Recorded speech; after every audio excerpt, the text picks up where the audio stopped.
Early in the 16th century, Niccolo Machiavelli served as a political advisor to the Medici family in Florence, Italy. His now famous text, The Prince, written in 1513, encapsulated his belief that political control is best maintained through whatever means necessary, a philosophy summed up in the phrase, "The end justifies the means."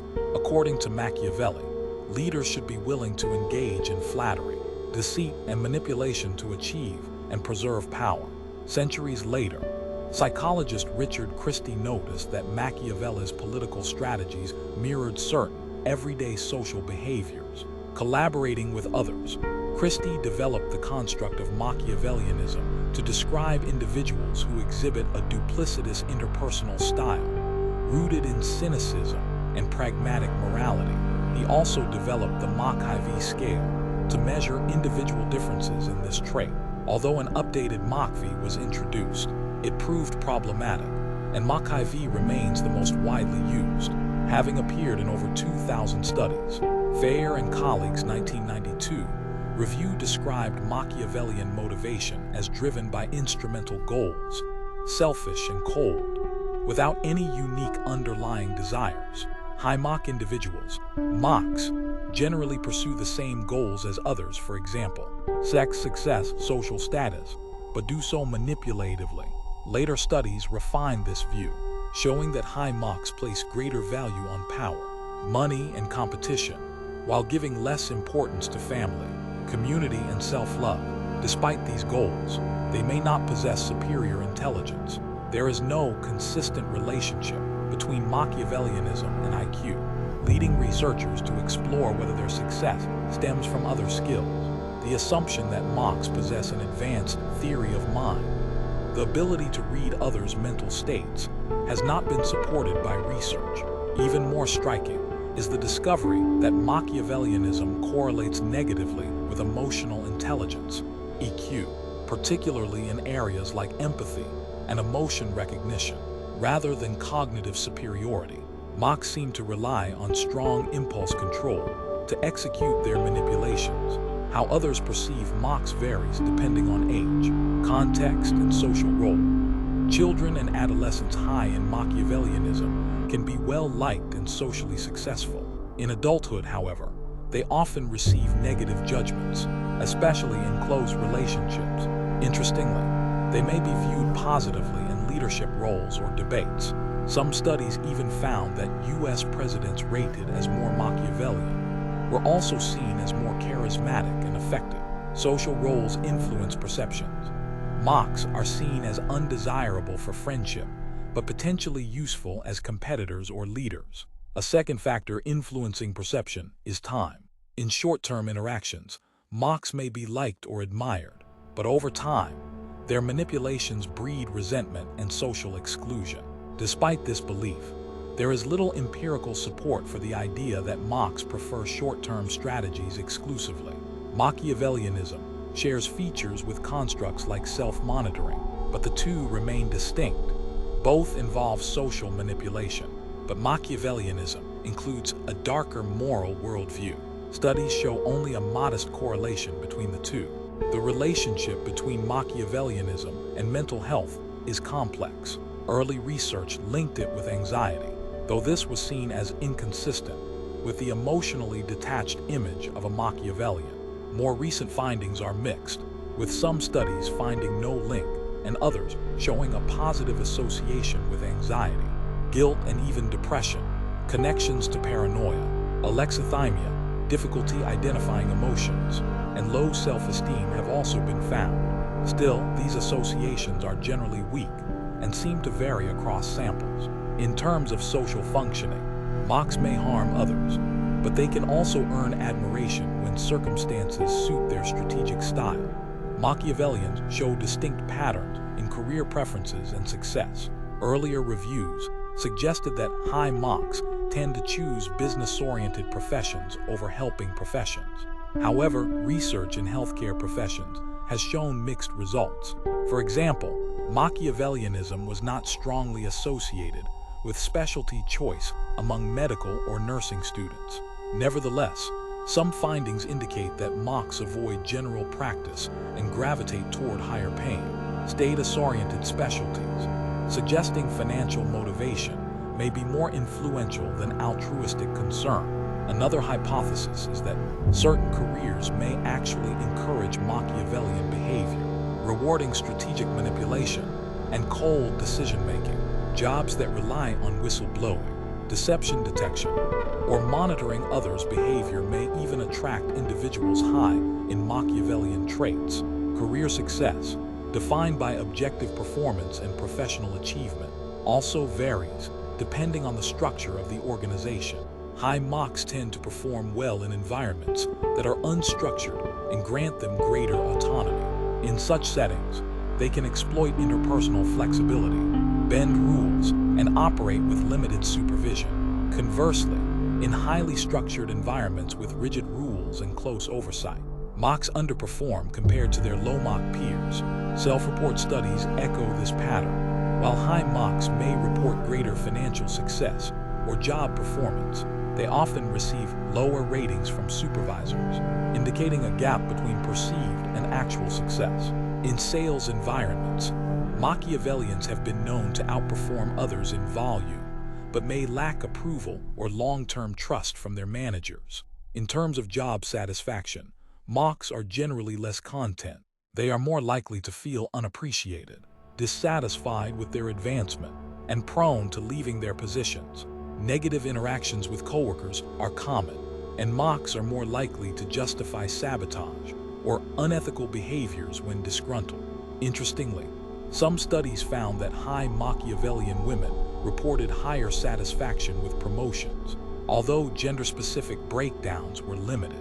The Machiavelli scale's credibility rests on its ability to predict actual manipulative behavior. It measures three central themes: belief in manipulative tactics, a cynical worldview, and pragmatic morality. Research shows that high mocks frequently use persuasive and deceptive strategy to achieve their aims. These tactics include ingratiation, thought manipulation, flattery, emotional appeals, and even guilt induction. High mocks are also skilled in impression management, using self-promotion or strategic disclosure to influence how others see them. Their tactics can range from perfectionistic self-presentation to hiding flaws and emphasizing moral integrity or competence, especially in job interview scenarios. Compared to high self-monitors, who use more positive social tactics, Machiavellian's moral code is not necessarily rooted in traditional ethics, but in a functional, outcomes-based logic. While the Machiavelli morality subscale includes only 2 items, both hint at an emotionally detached pragmatism. High mocks report lower ethical standards overall and admit to having fewer qualms about unethical behaviors. They often endorse practices such as faking dissatisfaction with services, abusing return policies, or accepting unjustified benefits. They are more likely to violate intellectual property rights and privacy norms, not necessarily because they are immoral, but because they see rules as flexible tools. Some researchers suggest that high mocks prioritize competence over morality, which reframes their ethical outlook not as bad, but as efficiency-focused. Thus, Machiavellian morality may not be immoral in a traditional sense, but reflects a reordering of values. Success and advantage come first. Antisocial behaviors are a significant dimension of Machiavellianism. High mocks are more likely to lie, cheat, and withhold damaging information if it benefits them economically or socially. Studies have shown that Machiavellians admit to telling more lies in daily life, are less likely to honor agreements, and are more inclined to omit critical facts when selling or negotiating. In business simulations, they have been found to cheat on tax forms and rationalize unethical behavior. Their willingness to engage in these behaviors depends heavily on the likelihood of being caught or punished. High mocks are more likely to cheat when the risk of detection is low, whereas low mocks tend to cheat only when they feel social pressure or persuasion. For example, mocks are more inclined to plagiarize essays, a planned form of cheating, but they are not more likely to engage in spontaneous cheating on multiple-choice tests. This highlights their preference for strategic over impulsive misbehavior. Recent studies have also explored Machiavellianism's connection to revenge and betrayal. While early reviews did not discuss these aspects, newer research finds that high Machs report a greater likelihood of engaging in revenge when anonymity is guaranteed. However, this overlap with vengeful behavior may be attributed more to psychopathy than Machiavellianism per se, as Machiavellians generally avoid actions that offer no strategic benefit. In simulated games, high Machs are more likely to betray others for gain, especially when the betrayed party has no opportunity for retribution. These betrayals are calculated rather than emotional, aligned with the goal of maximizing personal advantage. Thus, while Machiavellians are capable of betrayal, they tend to avoid it unless it is safe and profitable. Regarding aggression, early research revealed a small positive correlation between Machiavellianism and hostility, yet this appears inconsistent with the cold, controlled nature of Machs described in foundational theories. Christie and Jays emphasized Mach's emotional detachment, suggesting that they are not hostile in the traditional sense. Some researchers suggest that Machs are simply more honest about their hostile feeling in anonymous surveys. When it comes to overt aggression, the evidence is weak. Children who report high Machiavellianism sometimes engage in bullying, but they also report being bullied themselves, perhaps as part of a manipulative narrative. In studies where both self-reports and external observations were used, high Mach children admitted to misbehavior that adults did not observe, raising questions about whether they exaggerate or manage to conceal their actions from authority figures. Though Machiavellians are clearly willing to manipulate, deceive, and betray, there is little evidence that they engage in direct, violent aggression. Their behavior is primarily social and strategic. They cheat, lie, and manipulate within the rules of social interaction, often avoiding overt conflict unless it is advantageous. This subtle approach to malevolence has made the Machiavellian profile a focus of interest in personality psychology. In terms of reproductive strategies, high Machs are more sexually opportunistic. They favor short-term mating strategies, especially in men, where Machs report more partners and higher likelihood of coercive tactics.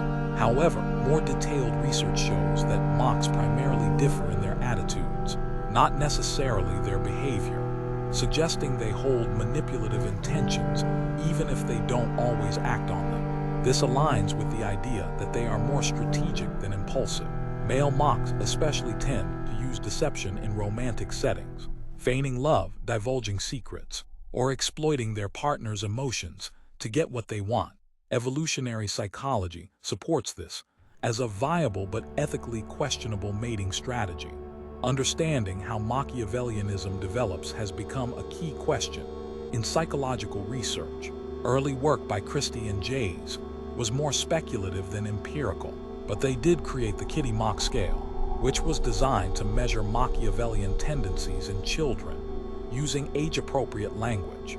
Items on the Kitty Mach tap into early beliefs about deception, trust, and manipulation. Studies using this scale suggest that Machiavellianism begins to take shape during childhood and tends to intensify with age, particularly as children become more cynical and socially aware. Research by McIlwain found that young Machs are marked by distrust, emotional blunting, and low empathy, traits that likely contribute to manipulative behavior. A factor analysis by Sutton and Keogh identified 3 core components in children's Machiavellianism: lack of faith in human nature, dishonesty, and general distrust. Only cynicism appeared to grow with age, implying that as children mature, their worldview becomes more skeptical rather than more dishonest or distrustful per se. Interestingly, some researchers like Hawley have taken a very different stance, arguing that Machiavellian children are actually socially competent and even well-liked. In her work, she labels children who use both coercive and prosocial strategies as strategic controllers, which she considers a Machiavellian-like group. Her findings suggest these children are effective in achieving social goals, navigating peer relationships, with a mix of charm and dominance. The difference in conclusions may come down to measurement method. Hawley used observational techniques, while others used self-report scales. This divergence highlights the complexity of identifying Machiavellianism in young populations. The origins of Machiavellianism likely involve both genetic and environmental influences. Twin studies show that Machiavellianism shares genetic roots with narcissism and psychopathy, but it also appears to have a significant shared environmental component. This points to socialization factors, such as parenting style, modeling behavior, or exposure to unpredictable or harsh environments. Some evidence supports the role of parental modeling. For instance, sons' Machiavellianism correlates positively with their parents' Mach scores by late adolescence. Other studies note that father-absent daughters report higher Mach levels, though not necessarily toward family members. One longitudinal study even found that children's Mach scores initially oppose but later resemble their parents, hinting at a complex developmental trajectory shaped by rebellion, imitation, or both. Throughout the chapter, the authors return to a central theme. Machiavellianism represents a personality trade-off. It has both adaptive and maladaptive elements depending on the context and goals. In settings where improvisation is possible and face-to-face manipulation is advantageous, Machs can thrive. They bend rules, manage impressions, and exploit others' emotional vulnerabilities. However, in highly structured, rule-bound environments, they may struggle, encounter friction with authority, and experience dissatisfaction. From an agentic perspective, focused on personal achievement, Machs are often successful. From a communal perspective, focused on group well-being and cooperation, they tend to underperform or create dysfunction. The authors also argue that the Machiavelli scale, while useful, does not fully capture the strategic, long-term calculation originally emphasized by Machiavelli himself.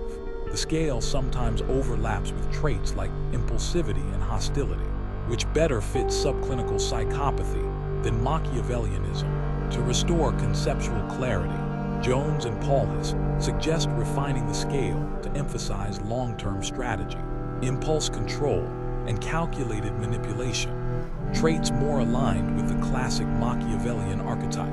The true Machiavellian doesn't rush. They don't explode in anger or act on impulse. They wait, they watch, and when the time is right, they act not with force, but with precision.